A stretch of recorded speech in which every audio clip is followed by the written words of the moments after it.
नमस्कार दोस्तों, मैं हूं विजय सर और हमारे YouTube channel learn English with Vijay sir में आपका स्वागत है। चलिए आज हम पढ़ते हैं पास्ट टेंस। पास्ट टेंस के भी 4 प्रकार हैं। सिंपल पास्ट, जिसको पास्ट इंडेफिनिट भी कहा जाता है, past continuous tense, past perfect tense, past perfect continuous tense. तो प्रेजेंट का भी 4, पास्ट का भी 4 और फ्यूचर टेंस का भी 4 प्रकार है। तो आज हम पास्ट में से second number past continuous tense को पढ़ेंगे, जो इन चारों में सबसे सरल है।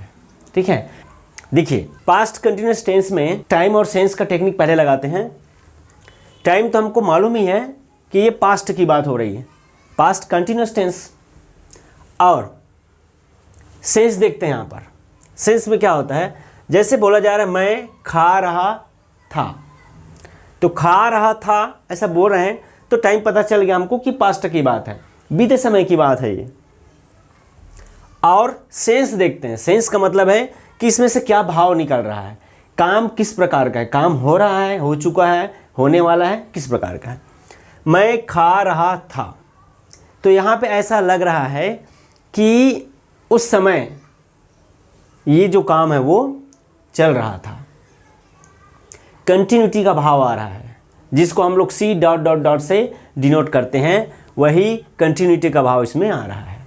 तो ठीक है, चलिए अब चलते हैं कि अगर हम हिंदी में बोलते हैं तो जो भी हम सेंटेंस बोलेंगे तो हिंदी सेंटेंस के लास्ट में लगभग 95% में कुछ अलग अलग प्रकार के सेंटेंस भी आते हैं जो कंटिन्यूअस के अंदर बनते हैं, लेकिन 95% हमारे वाक्य में, सेंटेंस में, उसके अंत में ये दिखेंगे आपको, रहा था, रही थी, रहे थे। जैसे मैं जा रहा था, वो आ रही थी, हम खा रहे थे, हम स्कूल जा रहे थे, वो नाच रही थी, वो गा रहा था, इस प्रकार से आएगा।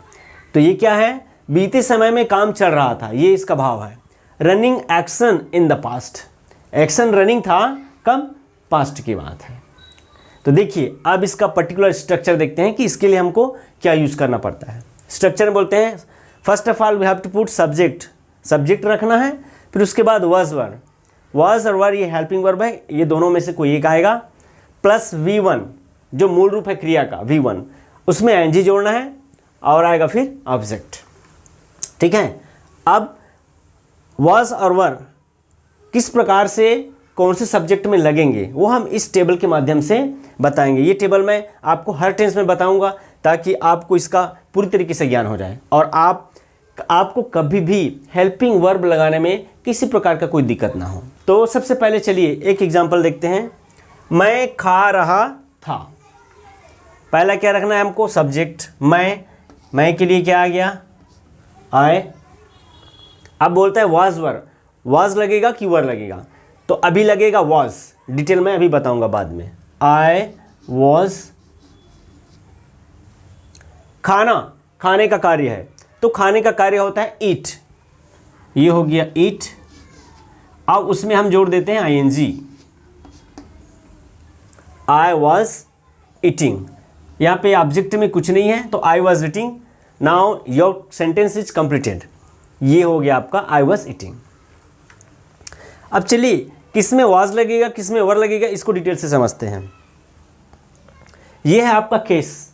केस का मतलब होता है कि इस संसार में जितने भी आपके सेंटेंस बनेंगे, जितने भी वाक्य बनेंगे, उसमें जो सब्जेक्ट आएगा, जो भी आएगा, उसको कैटेगराइज किया गया है फर्स्ट पर्सन, सेकंड पर्सन और थर्ड पर्सन में। फर्स्ट पर्सन में क्या आता है, मैं आता है, और मैं का प्लूरल क्या होता है, वी, ये सिंगुलर का लाइन है प्लूरल का। सेकंड पर्सन होता है यू, मतलब तुम, जो हमारे सामने है उसको बोलते हैं हम सेकंड पर्सन। इसमें सिंगुलर नहीं होता, ये हमेशा यूज होता है, वो प्लूरल होता है। थर्ड होता है third person, he, she, it. He लड़का के लिए, सी लड़की के लिए, इट जानवर के लिए या किसी निर्जीव के लिए, वह।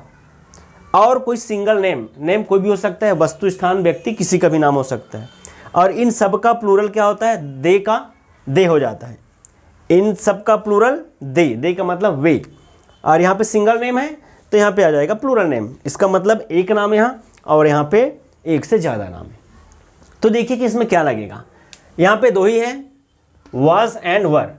प्रेजेंट में हमने इज एम आर सीखा था, उसमें 3 थे, तो 3 थे तो उसमें कन्फ्यूजन था, इसमें कोई कन्फ्यूजन नहीं है। इसमें सीधा सीधा देखिए, ये सिंगुलर का लाइन है, ये आपके सिंगुलर के लाइन में वॉज लगेगा, ठीक। इसमें आई है और बाकी जो भी थर्ड पर्सन सिंगुलर नंबर है वो सब है। अब ये हो गए आपके प्लूरल, ये पूरे प्लूरल में क्या लगेंगे, वर लगेंगे। ये वॉज हो गया, ये वर हो गया, बस ये आपको याद रखना है। उसके बाद आप जो भी सेंटेंस आपके सामने आएगा, you will be able to make the translation, you will be able to make its English. देखिए आगे, वह चल रहा था, वह का मतलब ही। अब वॉज वर में क्या लगेगा, ही क्या है, थर्ड पर्सन है, सिंगुलर नंबर है, ही वॉज। चलना, वॉक, वॉक का क्या हो जाएगा, walking, WLKING, he was walking. वे बोल रहे थे, वे मतलब दे, देखिए दे प्लूरल नंबर में है तो प्लूरल नंबर के साथ क्या लगेगा, वर लगेगा। वे बोल रहे थे, दे वर, बोलना, स्पीक, स्पीकिंग, ये हो गया आपका दे वर स्पीकिंग। हम लिख रहे थे, हम देखिए प्लूरल नंबर है ऑलरेडी, आई का प्लूरल हम होता है, वी होता है, तो ये हो गया वी, उसके साथ लगेगा वर, वी वर। लिख रहे थे, writing, WRITING, we were writing. वह सो रहा था, वह, ही वॉज आएगा, third person singular number, he was sleeping.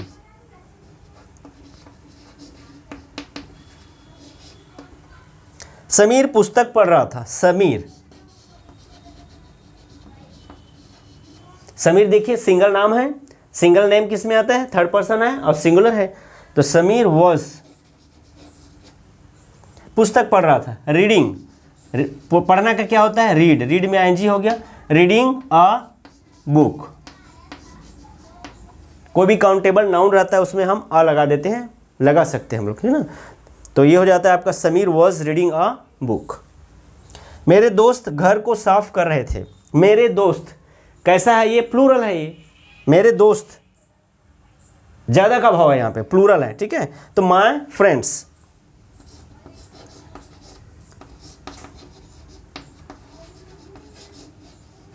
Plural है इसलिए क्या लग जाएगा, वर लगेगा, माय फ्रेंड्स वर। साफ कर रहे थे किसको, घर को, तो साफ करना क्या हो जाएगा, क्लीन, क्लीन से क्लीनिंग बनाइए,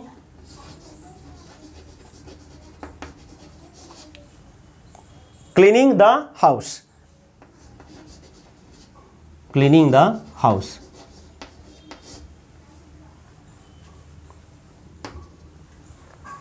ड्राइवर कार चला रहा था, ड्राइवर एक सिंगल व्यक्ति है, ऐसा भाव यहाँ पे आ रहा है, एक ड्राइवर की बात हो रही है, तो आ जाएगा ड्राइवर वॉज आ जाएगा, सिंगुलर है इसलिए driver was.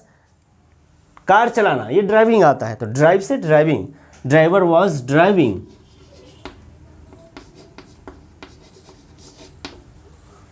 Driving the car.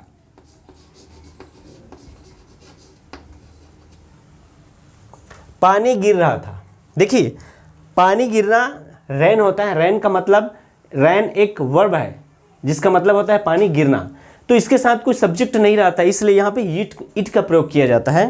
तो ये हो जाता है आपका इट, सिंगुलर का भाव होता है, इसलिए इट वॉज, ये है आपका वर्ब, इट वॉज रेनिंग, ये है पानी गिरना, तो इट वॉज रेनिंग, पानी गिर रहा था। लड़की स्कूल जा रही थी, लड़की द गर्ल, सिंगुलर है, सिंगुलर में क्या आ जाएगा, थर्ड पर्सन है, वॉज, द गर्ल वॉज। जा रही है, जाना क्या होगा, गो, अब गो में ING लगा दीजिए, the girl was going to school, school की बात हो रही है। तो इस प्रकार से हम केस के माध्यम से पर्सन डिसाइड करके वॉज और वर का यूज कर सकते हैं। इस टेबल को आप बिल्कुल बार बार पढ़िए, समझिए और किसके साथ क्या लगता है ये आप अपने माइंड में रखिए। तब आगे जाके आपको कभी भी हेल्पिंग वर्ब में कोई भी कन्फ्यूजन नहीं आए। देखिए पास्ट कंटिन्यूअस में हम नेगेटिव सेंटेंस को देखते हैं। इस सेंटेंस में यह बताया जाएगा कि पास्ट में ये काम जो है वो नहीं हो रहा था। देखिए स्ट्रक्चर होता है subject plus was verb plus not plus V1 plus ING plus object. यहाँ पे आपको यही चीज़ याद रखना है कि यह जो हेल्पिंग वर्ब आएगा उसके ठीक बाद में आपको नॉट लगा देना है, तो आपका नेगेटिव सेंटेंस बन जाएगा। देखिए एग्जांपल के माध्यम से, मैं नहीं नाच रहा था, मैं क्या होगा आई, वॉज सिंगुलर के लाइन में था वॉज लगेगा, आई वॉज अब क्या लग जाएगा not, I was not dancing, ये डांस हो गया, डांस में ING जुड़ गया, आई वॉज नॉट डांसिंग। गाय दूध नहीं दे रही थी, द काउ वॉज सिंगुलर है not giving milk, the cow was not giving milk. शिक्षकगण पढ़ा नहीं रहे थे, शिक्षकगण बोल रहे हैं प्लूरल में है, टीचर्स वर का यूज हो गया यहाँ पे, teachers were not teaching. Train नहीं आ रही थी, ट्रेन यहाँ पे द ट्रेन भी लिख सकते हैं, ट्रेन भी लिख सकते हैं, ट्रेन वॉज नॉट कमिंग, कम से क्या हो गया कमिंग। कुछ और एग्जाम्पल्स देखते हैं जिसमें पॉजिटिव और निगेटिव आपके दोनों रहेंगे। वह पार्क में खेल रहा था, he was playing in the park. Postman post office जा रहा था, the postman was going to post office. मैं कपड़े नहीं धो रहा था, I was not washing clothes. धो रहा था तो आई वॉज वॉशिंग, नहीं धो रहा था तो नॉट वॉशिंग। क्लियर है, I was not washing clothes. मेरी बहन मंदिर नहीं जा रही थी, my sister was not going to temple. हम टीवी देख रहे थे, वी वर वॉचिंग टीवी। तो इस प्रकार से कंटिन्यूअस में हम पॉजिटिव और नेगेटिव दोनों प्रकार के सेंटेंस को बिल्कुल आसानी से बना सकते हैं। और आशा है कि आप लोगों को यह बिल्कुल अच्छी तरीके से समझ में आ गया है। और अगर चैनल में आप नए हैं तो चैनल को सब्सक्राइब करें, और वीडियो अगर पसंद आए तो दूसरों को भी शेयर करें। और किसी भी प्रकार की वीडियो में कमी हो या वीडियो किसी और तरीके से बनता तो अच्छा होता, इस प्रकार से कोई भी आपके पास अगर सलाह हो तो उसका भी बिल्कुल स्वागत है। आप कमेंट सेक्शन में ज़रूर बताएं। Thank you.